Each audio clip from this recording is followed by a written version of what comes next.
आणि यशस्वीरित्या मार्गदर्शन करत आलेली आहे. आता सुद्धा टीईटी परीक्षेची जाहिरात आलेली आहे आणि मुलं फॉर्म भरतायत. फॉर्म भरण्यापासून जी संभ्रमावस्था आहे, की भरूया का नको, भरायचा असेल तर कसा भरला पाहिजे, त्यातल्या तांत्रिक अडचणी काय आहेत, किंवा अभ्यास करताना कुठली पुस्तकं निवडावी, अभ्यास कशा प्रकारे करावा, अभ्यासाची तंत्र काय, त्यातले मंत्र काय, त्याचं टाइम मॅनेजमेंट कसं केलं पाहिजे, या सगळ्या संभ्रमावस्थेचा निचरा करण्यासाठी, विद्यार्थ्यांमध्ये आत्मविश्वास वाढवण्यासाठी, त्यांना योग्य दिशा देण्यासाठी ब्रेनी बॅजर्स अकॅडमी सातत्यानं कार्यरत राहिलेली आहे. ब्रेनी बॅजरचा आजपर्यंतचा इतिहास शेकडो विद्यार्थ्यांना या परीक्षेच्या यशाचा गुलाल लावण्याचा आहे.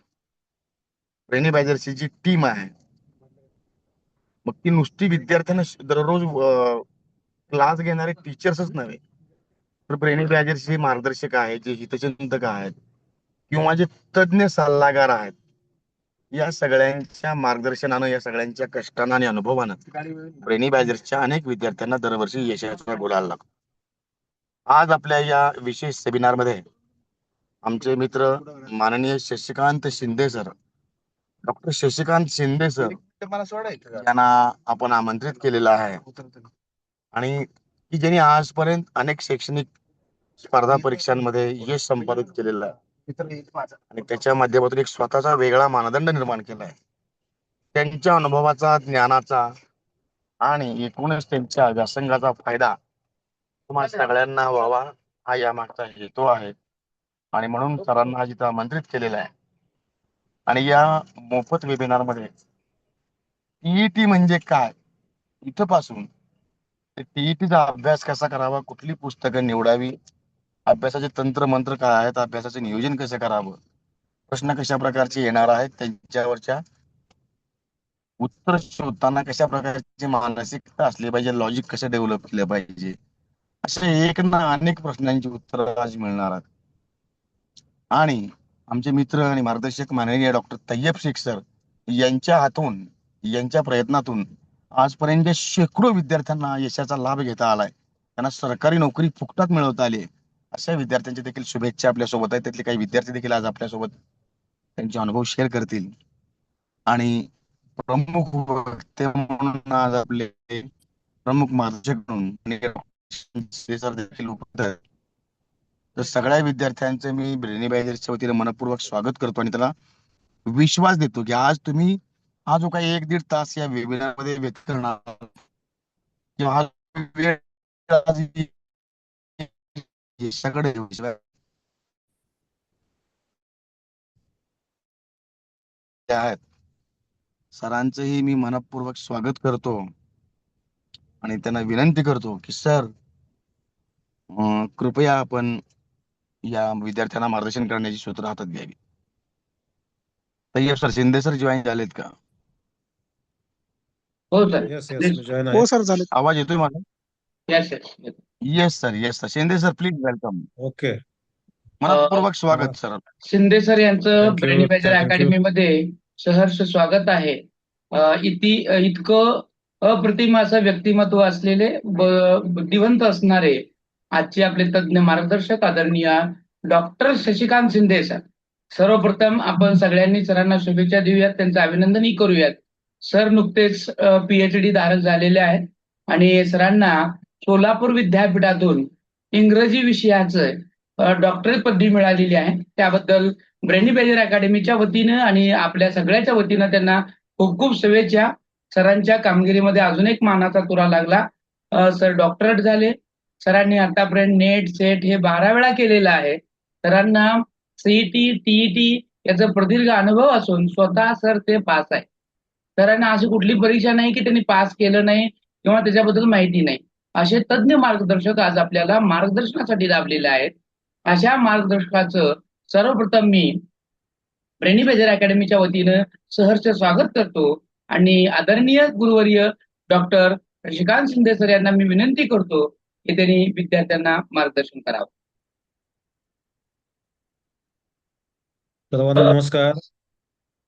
ब्रेनी बॅजर अकॅडमीचे डॉक्टर प्रवीण कासार सर आणि doctor Tayyab Shaikh sir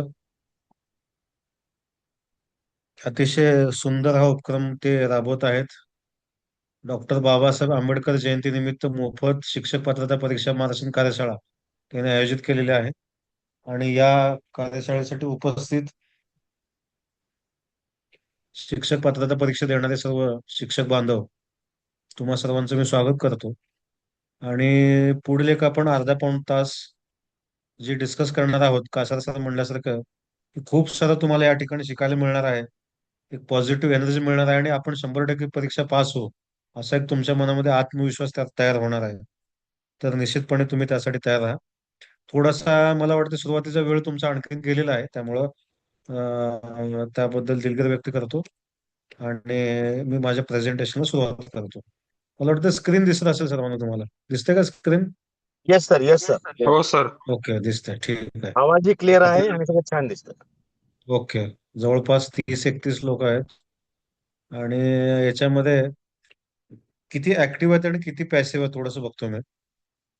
active learner काय आहेत आणि पॅसिव्ह लर्नर काय आहे ते थोडंसं आपल्याला याच्यामध्ये कळतं. सर्वांनी माईक चालू करा बघा एकदा.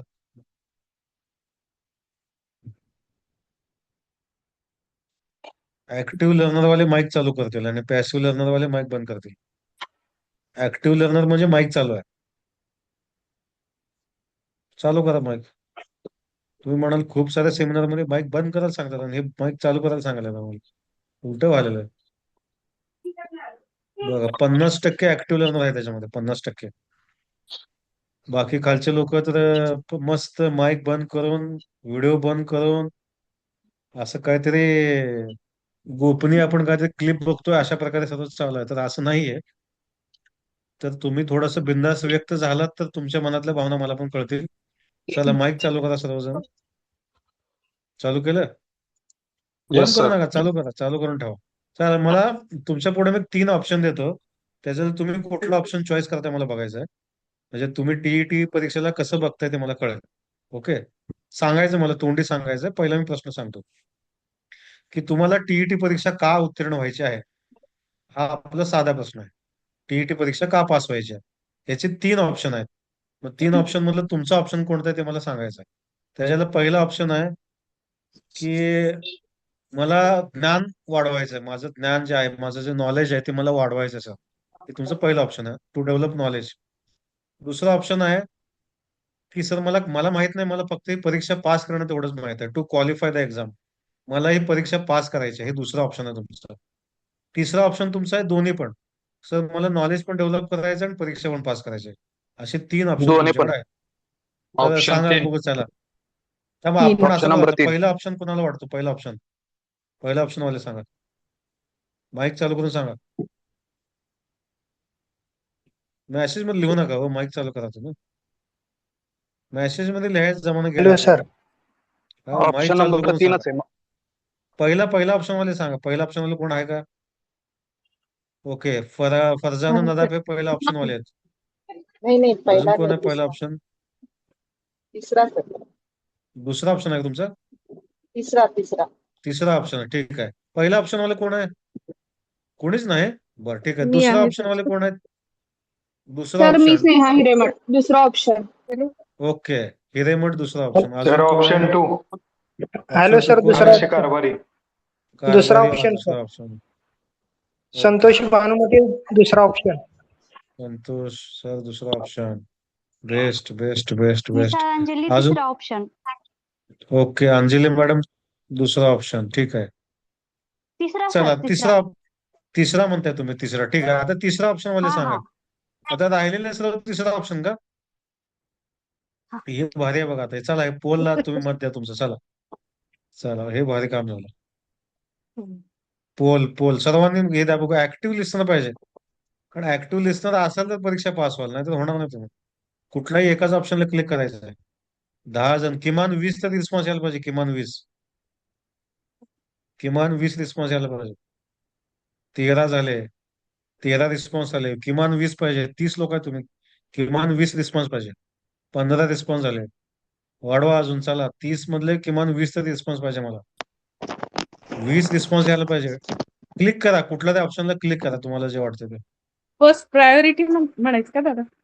हा टिक करा, कुठलं आवडतं ते टिक करा 3 ऑप्शन मधलं. चला 16.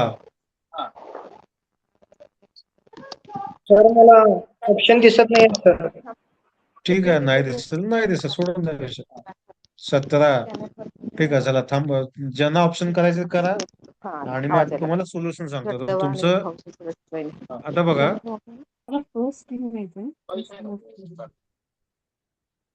झालं. नाही फक्त फर्स्ट आहे, 2 सांगायचे नसते. आता याचे उत्तर सांगू का मी आता काय आहे? तुमचा ऍटिट्यूड कसा सांगू का परीक्षेला बघण्याचा सांगू का? हे बघा, ज्ञान वाढवण्यासाठी 18 लोकातले एक व्यक्ती असा आहे, तो म्हणतो मला ज्ञान वाढवायचं आहे. Okay? बघा, आता ज्ञान वाढवणारा जो आहे ना, तो ज्ञान वाढवणारा व्यक्ती ही परीक्षा पास होणार नाही. ना बघा, ज्ञान वाढवणारा स्वतःला समजून घ्या. हा व्यक्ती परीक्षा पास होणार नाही. ज्ञान वाढवण्यासाठी ज्यांनी म्हणलंय तो परीक्षा पास होणार नाही. ओके, ठीक आहे. कधीच परीक्षा पास होणार नाही असं म्हणतोय मी, कधीच. आता दोन्ही ऑप्शन म्हणणारे आपल्याकडे भरपूर आहेत. 18 मध्ये 9 जण असं म्हणतात की दोन्ही पण आहे, की मला ज्ञान पण वाढवायचं आणि परीक्षा पण पास व्हायचं. तर हे लोक, आत्ताची परीक्षा आहे जून मध्ये आहे परीक्षा ना, मे मध्ये का जून मध्ये आहे? यस सर, जून मध्ये. जून सर. हा, तर ही जून मध्ये होणारी टीईटी परीक्षा हे पास होणार नाहीत. हे दोन्ही ज्यांनी म्हणले ना, दोन्ही हे 9 लोक जे आहेत दोन्ही म्हणणारे, हे जून मध्ये परीक्षा पास होणार नाहीत. तर ती पुढची परीक्षा डिसेंबरची परीक्षा पास होतील. आता नाही पास होणार. मग आता जूनची परीक्षा कोण पास होणार आहे? हे एवढे 8 लोक पास होणार आहेत. पास होण्यासाठी म्हणजे आम्हाला ही परीक्षा पास करायची आहे. कशी पास होईल, काय होईल, त्याचे काय, मला त्याचं काहीच माहित नाही. माझ्या डोक्यात एकच आहे, अर्जुनाला पक्षाचा डोळा दिसतो, तसं यांना यांना एवढं की मला पास व्हायचं, बाकी मला काहीच माहित नाही. अशा 18 मधले 8 लोक आहेत. तर हे 100% परीक्षा पास आहेत. कधीची? आत्ताची जूनची परीक्षा.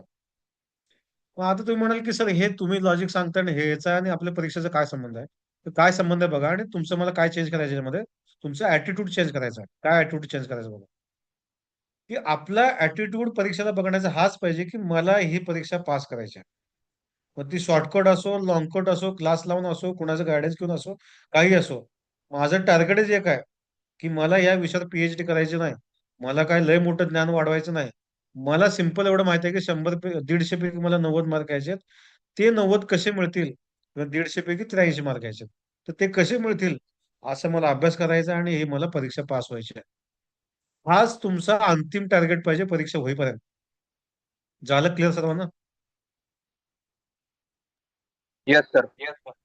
क्लिअर टार्गेट पाहिजे, क्लिअर डोक्यात टार्गेट पाहिजे. हे नाही असलं नॉलेज वाढवतो आणि हे करतो. नॉलेज वाढवत असेल मग टीईटीचा क्लास घ्या. तर असं काही टार्गेट ठेवू नका. Simple target. काय टार्गेट आपलं? काही करून मला ही परीक्षा पास करायची आहे. ओके, मला एक येस सांगा, सर. तुम्ही एखादा कॅन्डिडेट समजा परीक्षा पास झाला, ओके, त्याच्या परीक्षा पास होण्याला महत्व आहे का त्याच्याकडे किती नॉलेज आहे त्याला महत्व आहे? परीक्षा पास होणार. पास होण्याला महत्व. एकदम क्लिअर, एकदम करेक्ट. त्याच्या परीक्षा पास होण्याला महत्व आहे. एखादा समजा ढतला ढ जरी परीक्षा पास झाला, त्याला कोण असं म्हणणार नाही, अरे का रे बाबा, तू तर तुझ्याकडे काहीच नव्हतं, तू डीएड ला असताना किंवा बीएड ला असताना तुला काहीच येत नव्हतं, तुला साधं मायक्रोटिशन सुद्धा येत नव्हतं, तू परीक्षा पास झाला कसं काय? असं कुणीही म्हणणार नाही. का म्हणणार नाही? पण लोकांना फक्त आउटपुट दिसतंय. फक्त आउटपुट. आउटपुट म्हणजे काय? परीक्षा पास झालेली दिसतंय, बाकी काय दिसत नाही. त्यामुळे तुमचं टार्गेट क्लिअर, की मला ही परीक्षा पास करायची आहे. ओके, झालं टार्गेट क्लिअर. पुढे आता हे येस. तुम्हाला माहित आहे, शिक्षक पात्रता परीक्षा 2013 पासून सुरू झाली. Paper 1, paper 2. तयब सर, आता मला टायमिंग सांगा पेपर 1, 2 चा. असाच आहे का बदललाय आता, का उलट केलाय ना, काय केलंय? उलट केलं सर. पेपर 2 सकाळी आहे ना? पेपर, हा पेपर 2 सकाळी. हा, पेपर 2 सकाळी आणि दुपारी. पेपर 1 दुपारी. ओके, बेस्ट केलं. आता पेपर 1 दुपारी 2:30 ते 5. आता याच्यामध्ये डीएड झालेले किती लोक आहेत पेपर 1 वाले? पेपर 1 कोण कोण देणार आहे? सर मी देणार आहे. ओके, अजून कोण आहे? तुम्ही ऍक्टिव्ह लिस्नर व्हा असं म्हणतोय तुम्हाला. माईक चालू ठेवा, सर माईकवर बोला. बीएड दोन्ही पदवीधारकांना पेपर्स देणार टीईटी आहेत. पेपर हा सर इथं बीएड पदवीधारकांना टीईटी पेपर एक परीक्षा देता येते असं दिलं. हो, देता येते की, देता येते. 2 वर्षापासून चालू फॉर्म आहे हे. तुमच्याकडे बीएड असेल तर तुम्हाला पेपर वन हा सुद्धा देऊ शकता तुम्ही, नवीन नियम असो, काहीच अडचण नाही. द्या, फॉर्म भरा. सीटीटीचं पण देऊ शकता, टीईटी देऊ शकता, बिनधास्त. जे जे बीएड आहे त्यांनी फॉर्म भरा. ओके, चला. काय म्हणताय फरजाना मॅडम? पेपर 2 आहे सर माझं. ओके, पेपर वन देणारे कोण आहेत?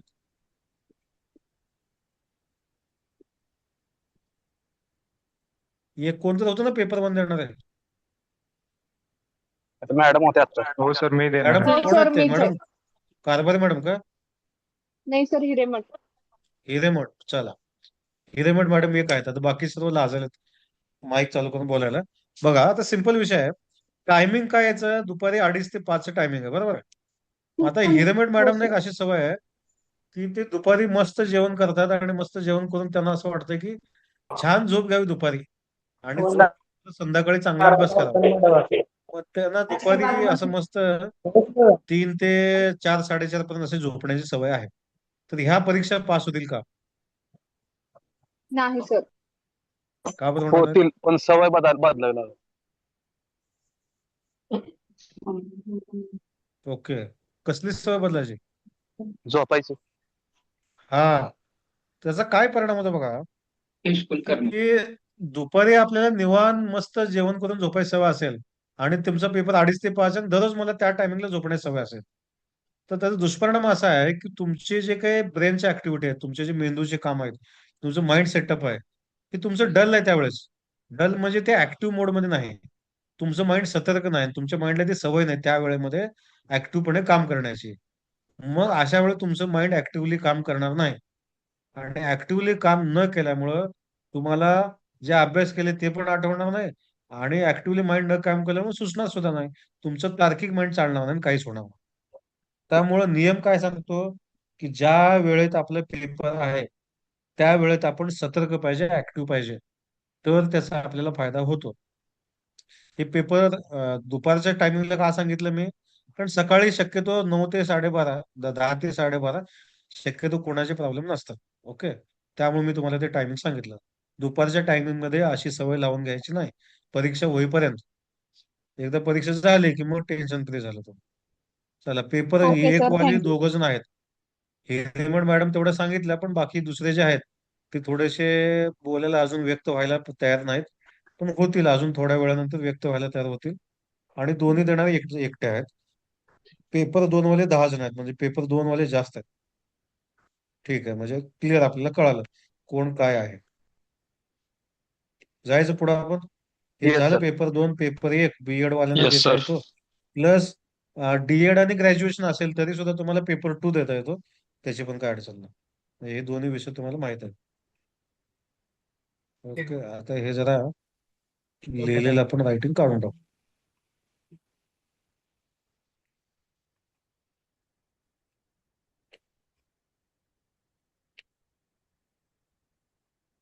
ओके, बघा आता पासिंग माहित आहे सर्वांना ना, 90 आणि 83 ला पासिंग होतं आपल्याला. हे येस 82 82 होत नाही. सीटीटीला 82 होतं, 1 मार्क कमी असलं चालतो, पण टीईटीला असं नाही. टीईटीला 83 मार्क लागतात. चला पुढे जाऊयात आपण. पास होण्यासाठी आपल्याला काय टार्गेट लागते तुम्हाला सांगतो. पास होण्यासाठी सिंपल असं टार्गेट आहे की प्रत्येक विषयामध्ये किती गुण मिळवायचे आपण, जेणेकरून आपण 90ला जाऊ किंवा 83ला जाऊ, हे तुम्ही आधी ठरवायला पाहिजे आणि ठरवून तसा अभ्यास करायला पाहिजे. आता बघा, मी सिंपल एक उदाहरण घेतो की इंग्रजी विषय कंपल्सरी आहे आता आले, बरोबर आहे. मराठी माध्यमचा विद्यार्थी असेल, इंग्रजी कंपल्सरी आहे. इंग्रजी मला शाळेपासूनच चेंज द वाईस समजलं नाही. शाळेतल्या मास्तरांनी मला नीट शिकवलं नाही चेंज द वाईस, आणि मला पुढं कॉलेजमध्ये बी काय त्याचा एवढा उपयोग झाला नाही, आणि आता सुद्धा मला ते समजत नाही सर. किंवा इंग्रजीतले खूप सारे मला ग्रामर काय समजत नाहीत. मग अशा कॅन्डिडेटने इंग्रजीमध्ये 30 पैकी 25 मार्क मिळतील असं टार्गेट पकडणं अपेक्षित आहे का? नाही. नाही सर. नाही. का बरं नाही? कारण ज्या गोष्टीत आपल्याला माहित आहे माझा ड्रॉबॅक आहे तो, किंवा मला समजणार नाही, किंवा मला तेवढे मार्क मिळू शकत नाही, तर माझं मी कमी टार्गेट ठेवायला पाहिजे. मग आता मराठी माझं चांगलं आहे किंवा मानसशास्त्र माझं चांगलं आहे, मानसशास्त्र मला चांगलं समजलंय डीएडला बीएडला. तर म्हणून हे टार्गेट आहे. टार्गेट का ठेवायचे? कारण काही विषयामध्ये आपल्याला कमी टार्गेट ठेवायचं आहे, काही मध्ये जास्त ठेवायचं आहे. पण सर्व मिळून टार्गेटची बेरीज किती व्हायला पाहिजे? 90. की 90. जेवढ्या मार्काला आपण परीक्षा पास होतो त्या टार्गेटला आपण जायला पाहिजे. ओके. त्यामुळे पहिला तुम्ही टार्गेट ठरवा की मला कुठला विषय सोपा आहे, कुठला विषय मध्यम आहे, कुठला विषय अवघड आहे. हे टार्गेट ठरवून तुम्हाला त्याची बेरीज 90 व्हायला पाहिजे. फॉर एक्झाम्पल माझ्यासारखा माणूस काय करेल, पेपर एक मध्ये मराठीला सर मला 20 ते 25 असं मी टार्गेट पकडू शकतो, गणितामध्ये 15, इंग्रजीमध्ये 15, परिसर अभ्यासाला 20. ओके. अशा प्रकारे. तर असं मला असं करून 90 मार्कापर्यंत जायचं. असं टार्गेट तुम्ही ठरवणं खूप आवश्यक आहे. ठीक आहे. आता एक दुसरं एक महत्वाचा टास्क आहे की ज्या बेसवर हे अकॅडमी मार्फत ज्या नोट्स आहेत किंवा जे शिकवणं चालतं, तर हे या दोन गोष्टी खूप चांगलं त्यांचं काम दिसतंय आतापर्यंत. त्यामुळे रिझल्ट देखील खूप मोठा चांगला यांचा आहे. प्रश्न समजून घेण्याचा सराव. याच्यामध्ये पाठीमागचे प्रश्न समजून घेणं की आतापर्यंत टीईटीला पाठीमागचे प्रश्न कसे आले, त्या प्रश्नाची काठिण्य पातळी कशी आहे, नेमकं काय विचारलं जातं, असं थोडस बघण्याचं प्रमाण चांगलं आहे यांचं. आणि त्याच्यामुळे आपल्याला एक बेस काय तयार होतो की नेमकं काय विचारलं. आता change the voice me topic घेतला फॉर एक्झाम्पल, तर चेंज द व्हॉइसवर किती प्रश्न येतात, कुठले प्रश्न आलेत, पुढच्या परीक्षेमध्ये कसा प्रश्न येईल, अशा अंदाजानं जो अभ्यास करतो तो परीक्षा सहजपणे परीक्षा पास होतो. मग आपल्याला काय करणं अपेक्षित आहे की आतापर्यंत झालेल्या ज्या प्रश्नपत्रिका आहेत, विशेष करून पाठीमागच्या एक 5 प्रश्नपत्रिका घ्या तुम्ही. 5 समजा पाठीमागच्या 5 प्रश्नपत्रिका आपण घेतल्या, तर 5 प्रश्नपत्रिकेमध्ये आपल्या ह्या इंग्रजी विषयामध्ये असेल, मराठी विषयात असेल, गणितात असेल, परिसर अभ्यास असेल, मानसशास्त्र असेल, तर याच्यामध्ये प्रश्न कुठले आले, कसे प्रश्न विचारतात ते, आणि प्रश्न कसे विचारतात त्याच्यावर मग मी अभ्यास कुठला करायला पाहिजे. मग ते वाचायला पाहिजे का नाही. एखाद्या टॉपिकवर प्रश्नच येत नाही आणि मी तो टॉपिक वाचतोय तर काहीच उपयोगाचं नाही. पण परीक्षेत प्रश्नच येत नाही आणि मी ते टॉपिक वाचत असेल तर त्याचा काय उपयोग होणार नाही. हे कसं समजेल? पाठीमागचे प्रश्न समजून घेण्याचा तुम्ही सराव केलात तर. ओके. तर आपल्याला समजेल आणि या बेसवर आपल्याला अभ्यास होतो. पुढे सोप्या घटकांचा चांगला अभ्यास करणे. खूप सारे मुलं उलटा अभ्यास करतात. कसं करतात तुम्हाला सांगतो. ते पहिला सुरुवात करतात अवघड घटकापासून आणि अवघड घटकापासून अभ्यास चालू करतात. थोडे दिवस अभ्यास करतात, परत असं वाटतंय की खूप अवघड चाललंय आणि मला काय वाटत नाही मी परीक्षा पास होईल. अभ्यास बंद करून टाकतात आणि नापास होतात. तर अभ्यास हा उलटा असतो. कसा असतो? सोप्या घटकाकडून अवघड घटकाकडे असा असतो. एव्हन माझी भाषा सोपी आहे खूप. माझं म्हणणं एवढं आहे की जे सोपे टॉपिक आहेत तेवढं तुम्ही अभ्यास करा. अवघड टॉपिक करूच नका अभ्यास. तुम्हाला करा असं कंपल्सरी आहे का? कारण आपल्याला काय 150 पैकी 150 मार्क घ्यायचे आहेत का? अजिबात नाही. आपल्याला 150 पैकी 90 मार्क घ्यायचे म्हणजे 60% घ्यायचे. 60% घ्यायचे म्हणजे 60% अभ्यास पाहिजे. 100% अभ्यास करण्याची गरजच नाही. कारण परीक्षाच म्हणते तुम्ही 100% अभ्यास करू नका. मग तुम्ही कशाला 100% अभ्यास करताय? 100% अभ्यास करताय म्हणण्यापेक्षा मी असं म्हणेन की जे अवघड टॉपिक आहेत, फॉर एक्झाम्पल चक्रवाढ व्याज मला काढताच येत नाही, एखाद्या गणिताचं समीकरण मला सोडवताच येत नाही, एखादा प्रश्न त्याच्यात असतो, तर तो मला यायलाच पाहिजे असा हट्ट पकडू नका अजिबात. टेन्स मधला एखादा कंडिशनल सेंटेन्स आहे तर ते मला सोडवताच येत नाही, तर ते मला यायलाच पाहिजे असं अपेक्षा अजिबात बाळगू नका. का? तर 150 मधलं समजा तुम्हाला एक 20-25 मार्काचे प्रश्न येत नाही तर त्याच्यानं काय तुम्ही नापास होणार नाही. पण नापास कशामुळे होणार? की जे अवघड आहे, जे मला समजत नाही त्याच्याच मागे लागून बसलोय मी 2 महिने त्याचा अभ्यास करतोय, तर तुम्ही 100% नापास होणार. म्हणजे जे समजत नाही, जे येत नाही त्याच्या मागं फालतूमध्ये वेळ वाया घालवून जर आपण अभ्यास करत असो तर आपलं नापास होणे फिक्स आहे. कुठल्याही परिस्थितीत फिक्स आहे. मग याच्याच उलट स्मार्ट कोण? की ज्याला माहित आहे मला हे टॉपिक समजत नाही, पण ज्याला माहित आहे की मला जरी सर्व समजत नसेल तर मला एक 60-70% टॉपिक चांगला समजतो. 60-70% टॉपिक असे आहेत की मला चांगले समजतात. तर तसा करणारा कॅन्डिडेट परीक्षा पास होतो. उदाहरणार्थ इंग्रजी आणि गणित थोडेसे अवघड विषय वाटतात मॅक्झिमम मुलांना. इंग्रजी आणि गणितामध्ये मी असं म्हणेन की तुम्हाला समजा 30 पैकी 10 मार्क जरी आले आणि गणितात 10 मार्क आले तरी पास झालं. ठीक आहे. इंग्रजीमध्ये 30 पैकी 30 म्हणून तुम्हाला कोण अवॉर्ड देणार नाही. त्यामुळं अभ्यास करताना आपल्याला काय टार्गेट ठेवणं आवश्यक आहे की मला इंग्रजीत 10 मार्क मिळाले तरी पास झालं आणि गणितात 10. म्हणजे ज्यांना अवघड वाटतं त्यासाठी म्हणतो. हे झाले 20 मार्क. मग तुम्ही आता मराठीत सोपं आहे तर मराठीत 20 मार्क घ्या किंवा 25 मार्क घ्या. मानसशास्त्र सोपं वाटतं तुम्हाला, मानसशास्त्र 20 किंवा 25 मार्क घ्या. ओके. तर अशा प्रकारे तुम्हाला ते डिवायडेशन करणं अपेक्षित आहे, की एखाद्या विषयाला कमी अभ्यास म्हणजे एखादा विषय अवघड वाटतो त्याला कमी स्कोर येऊ दे. दुसरा विषय सोपा आहे त्याला स्कोर तुमचा वाढवून घ्या. पण हे मिळून कुठे यायला पाहिजे? तुमच्या टार्गेटला ते अचीव व्हायला पाहिजे, 90 आणि 83 ला. हे सेम आपण म्हणतो किमान अभ्यास आणि उजळणे जास्त.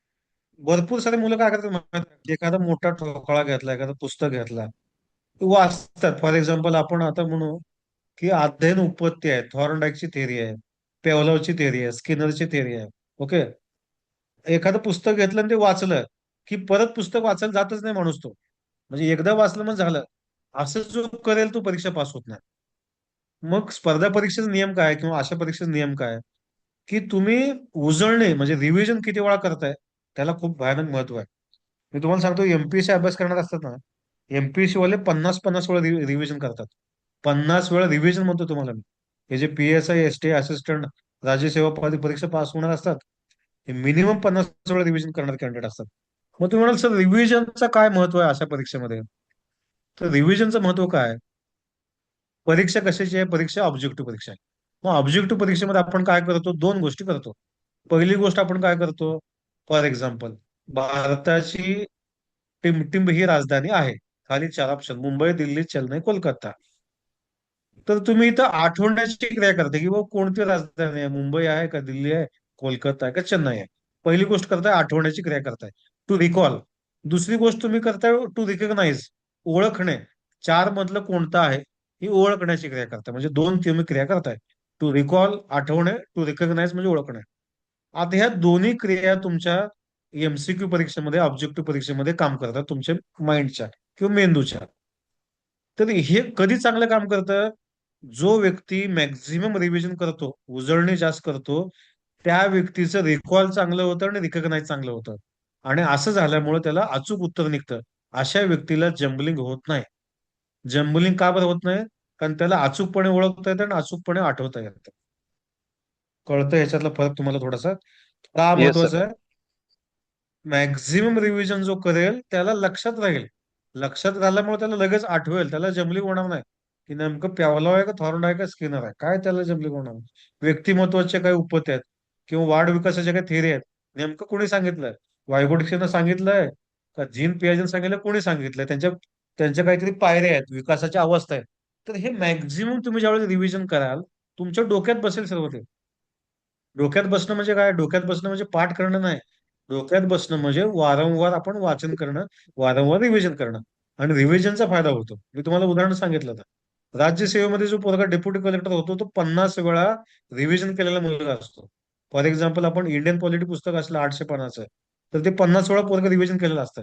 आणि म्हणून त्याला प्रत्येक आर्टिकल मधलं त्याच्यातलं उप आर्टिकल असेल ते सुद्धा त्याला तो असं एवढं मुखोद्गत झालेलं असते की त्याला लगेच सांगता येतं याचं उत्तर हे आहे. मग मी काय सांगतो याच्यामध्ये, किमान अभ्यास आपण केला पण त्याची चांगली रिव्हिजन केली की ते डोक्यात राहतं आणि त्याचा आपल्याला चांगला फायदा होतो. ओके. मुलं काय करतात मॅक्झिमम, की जे अवघड आहे, जे समजत नाही किंवा जे वेगळंच काय टॉपिक आहे ज्याला काय कळत नाही, त्याच्यामागे एवढा हात धुवून लागतात की मग त्याच्यातच वेळ पूर्ण वाया जातो. मी म्हणतो उलट करा. जे सोपं आहे ते पहिला करा आणि जे अवघड आहे ते नंतर बघू, वेळ मिळाला तर. वेळ राहिला तर, मिळाला तर नाही. वेळ राहिला तर मग मी हे अवघड करेन. चक्रव्याढ व्याज मला सर आतापर्यंत उभ्या आयुष्यात कधी काढता आलं नाही. एखादा व्यक्ती समजा असेल XYZ किंवा मी माझं उदाहरण घ्या, सर मला चक्रवाढ व्याज मला काढताच येत नाही. तर मी त्याच्या मागे वेळ वाया घालवणं म्हणजे मी परीक्षा नापास होणार. मी वेळ कशात वाया घालायला पाहिजे? शेकडेवारी मला बऱ्यापैकी जमतात. शेकडेवारी चांगली प्रॅक्टिस करा, 2 प्रश्न येतात त्याचे मला पैकीचे पैकी मार्क मिळाले.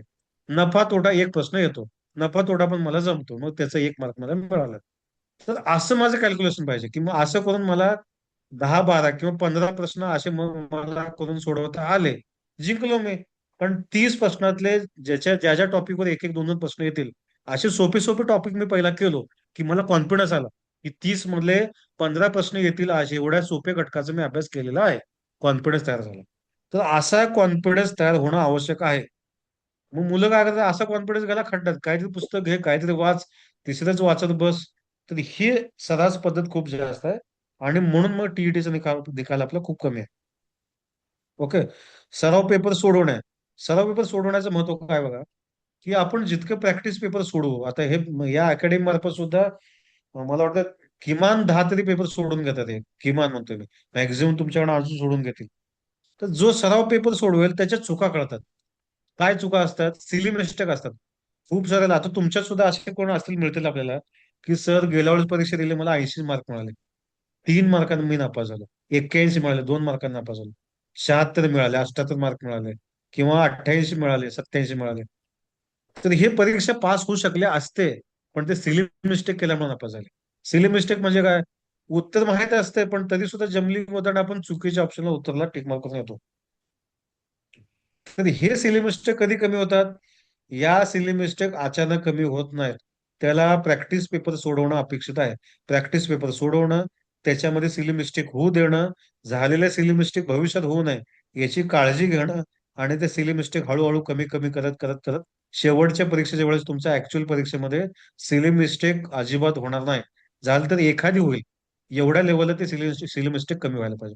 अजून काय असतो प्रॅक्टिस पेपरचा फायदा? की तुमची जी आठवण्याची आणि ओळखण्याची प्रक्रिया असते, याला चालना मिळते प्रॅक्टिस पेपर सोडवल्यामुळे. मॅक्झिमम तुम्हाला चालना मिळाल्यामुळे तुमचं माइंड एक सतर्क होतं. तुमच्या माइंडला कळतं की विचार कसा करावा. एखादा अप्लिकेशन लेवलचा प्रश्न असेल उपयोजनात्मक, तर त्याला आपण विचार कसा करावा हे कधी कळतं ज्यावेळेस तुम्ही प्रॅक्टिस पेपर सोडवता. म्हणून प्रॅक्टिस पेपर सोडवायला खूप सारं महत्व आहे. तू म्हणाल सर मी काहीच प्रॅक्टिस पेपर सोडवलं नाही, अभ्यास मी खूप केला आणि एक सुद्धा प्रॅक्टिस पेपर सोडवलं नाही, परीक्षेला गेलो पास होईल का? तर मी नाही. 100% गॅरंटी देऊ शकत नाही. पण असा कॅन्डिडेट असेल मी 50% अभ्यास केलाय, बऱ्यापैकी माझा अभ्यास आहे, पण मी सर 10 पेपर सोडवले, मी परीक्षा पास होईल का? तर मी म्हणाल तू परीक्षा पास होणार. का बरं परीक्षा पास होणार? कारण जी परीक्षेची डिमांड आहे तू ती तयारी केलेली आहे. म्हणजे 50-60% अभ्यास चांगला आणि प्रॅक्टिस पेपर सोडवला म्हणजे परीक्षेला डिमांडनुसार तू काम केलेलं आहे. ओके. त्यामुळे ही गोष्ट ह्याच्यातली महत्वाची आहे. म्हणजे 3 गोष्टी सांगितल्या मी. पहिली गोष्ट म्हणजे अभ्यास करणे, स्टडी. दुसरी गोष्ट म्हणजे रिव्हिजन. तिसरी म्हणजे प्रॅक्टिस पेपर. या 3 गोष्टीचा संगम यायला पाहिजे, तर मग आपण हे याच्यामध्ये यशस्वी होऊ शकतो. या 3 मधली एक जरी गोष्ट तुम्ही काढली, की मग आपण कोलॅप्स होतो. म्हणजे रिव्हिजन समजा काढलं, म्हणजे तुम्ही खूप अभ्यास केलाय, प्रॅक्टिस पेपर सोडवले, रिव्हिजनच नाही. रिव्हिजन असल्यामुळे काय तोटा होईल? प्रॅक्टिस पेपर मग तुम्हाला अचूक उत्तर सोडवता येणार नाही. कारण तुमचं रिव्हिजन कच्चं आहे, म्हणजे रिकॉल रिकग्नाइज कच्चा आहे.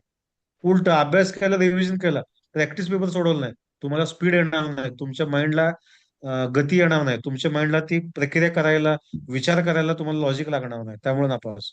तर हे असं एकमेकांसोबत संबंध याचा आहे.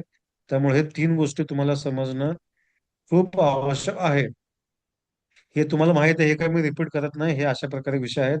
30 मार्क सर्व हे असे 150 मार्काचे पेपर 1 आणि हे पेपर 2. विज्ञान गणित घ्या, म्हणजे सायन्स वाले सायन्स मॅथ्स आणि समाजशास्त्र वाले समाजशास्त्र. ओके. आता विषय कसा घ्यायचा? मॅक्झिमम मराठी माध्यमवाल्यांसाठी मराठी आणि इंग्रजी घ्यायचं आहे. मध्यंतरी ते हिंदी घेत होते, पण हिंदी घेण्याचं सध्या आता प्रमाण कमी झालेलं आहे. बाल मानसशास्त्र आणि अध्यापन शास्त्र काय वाचावं? थोडंसं मी तुम्हाला आता पुस्तकं दाखवतो. हे बघा, हे सर मानसशास्त्राचं पुस्तक आहे. तर हे मानसशास्त्राचं पुस्तक ना, तुमचा जो पेपर सेटर आहे, प्रश्न तयार करणारा व्यक्ती, तो प्रश्न तयार करणारा व्यक्ती हे पुस्तक घेऊन तयार करतो, असं मला वाटतंय वैयक्तिक. का बरं वाटतंय? कारण हे बायबल आहे शैक्षणिक मानसशास्त्राचं. बायबल म्हणजे एंड पुस्तक असं म्हणतो. तर याच्यातलं आता तुम्ही जे डीएड ला वाचलंय, बीएड ला वाचलंय, ते सुद्धा वाचू शकता तुम्ही, काय अडचण नाही. किंवा एखाद्या चांगल्या क्लासचे नोट्स देखील वाचू शकता, काय प्रॉब्लेम नाही. पण एखाद्याला वाटत असेल माझ्याकडे वेळ आहे थोडासा, मला अजून चांगलं वाचायचं आहे, तर या पुस्तकातलं तुम्ही चांगलं वाचू शकताय. आता म्हणाल हे पुस्तक आता समजा 800 पानाचं आहे, मग संपूर्ण 800 पानाचं पुस्तक वाचाल का तुम्ही? नाही. काय म्हणणार तुमचं? नाही वाचणार. मग काय वाचणार मग? त्यातले पॉइंट्स बाकीच्या गोष्टी कुठले पण? मेन जेवढं मेन आवश्यक आहे तेवढं. आवश्यक आपल्याला जेवढं मेन आहे. आपण कसं ठरवायचं? मेन ठरवायचं कसं? PYQ वर PYQ. एकदम करेक्ट. फुल लॉजिक तुम्हाला लागलेलं आहे. पाठीमागच्या प्रश्नपत्रिकेमध्ये थॉर्नडायकर प्रश्न आलाय का बाबा? आलाय, तर थॉर्नडायक वाचणं अपेक्षित आहे, असं तुम्ही ठरवाल. ते एखादा टॉपिक असा आहे की ज्याच्यात प्रश्नच आला नाही, तर ते अभ्यास करण्याची गरज नाही, ते वाचण्याची सुद्धा तुम्हाला गरज नाही. ओके. त्यामुळे पाठीमागचे प्रश्न ठरवतील की कुठला टॉपिक वाचायला पाहिजे, कुठला टॉपिक वाचू नये.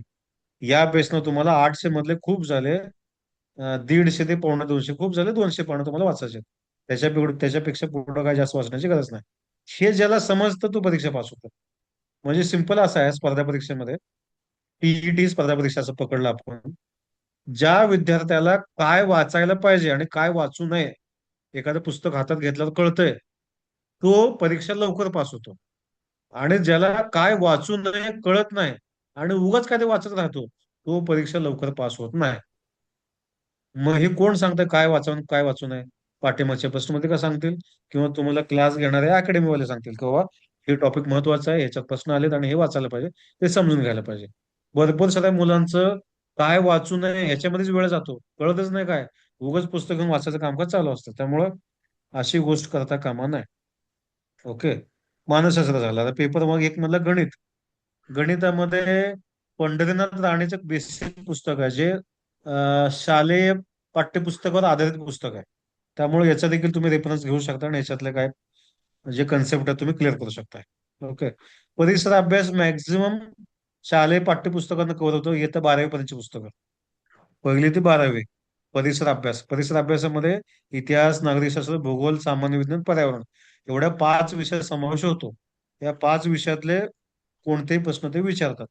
परिसर अभ्यासासाठी 30 मार्क.